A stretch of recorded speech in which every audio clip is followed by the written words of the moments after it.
திமுக கூட்டணி சட்டமன்ற தேர்தலுக்குள் சிதறிவிடும் அப்படின்னு நேற்று எடப்பாடி பழனிசாமி பேசியிருக்காரு சார். அதை பத்தி என்ன சார்? ஏதோ ஒரு போக்கில் பேசினார், பாவம் ஏதாவது பேசணும்னு தான் போட்டு கொடுத்தேன்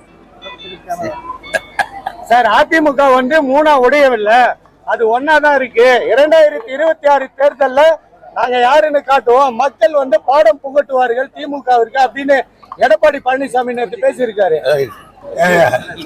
அவர் ஆட்சி எங்களை அவர் எதிர்கட்சியில் உட்காந்து எங்க பக்கமா பேசுவாரு, அவர் பக்கம் தான் பேசுவாரு.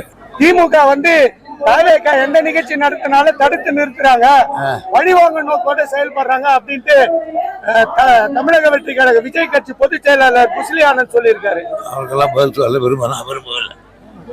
அரசியல் சர்வீஸ் வேறு, அவங்க அரசியல் சர்வீஸ் வேறு. தொடர்ந்து விஜய் வந்து திமுகவையே தாக்கிட்டு இருக்காரு சார். எங்களுக்கு வந்து தமிழகத்துல நிரந்தர எதிரி திமுக தான், வேற யாரும் கிடையாது அப்படின்றாரு. அதான் அதுல இருந்தே தெரியுதா தமிழ்நாட்டுல இன்னவிட்டபிள் பார்ட்டி திமுக சார். பிரதமர் வந்து இந்த வெள்ளம் பாதித்த பகுதிகளை பார்வையிட்டாரு. ஆனா உடனடியா அவங்களுக்கு எல்லாம் நிவாரணம் போல 1500 கோடி 2000 கோடின்னு அறிவிச்சிருக்காரு ஒவ்வொரு மாநிலத்துக்கு. ஆனா தமிழகத்துக்கு இது வரைக்கும் அவர் செய்யாது. என்ன சார்? தமிழகத்துக்கு எப்படியாவது கெட்ட பேர் வரணும்னு ஒரு பாரத பிரதமர் நினைச்சார்னா அது அவருக்கு நல்லது அல்ல. அப்படி நினைப்பாரா என்பது கூட எனக்கு சந்தேகமா இருக்கு.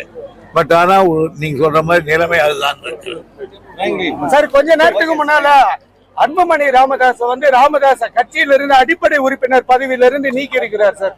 கொஞ்ச நேரத்துக்கு முன்னாடி அவங்க வீட்டுக்குள்ள நடக்கிற சமாச்சாரம் நமக்கு இருக்கு. சரி.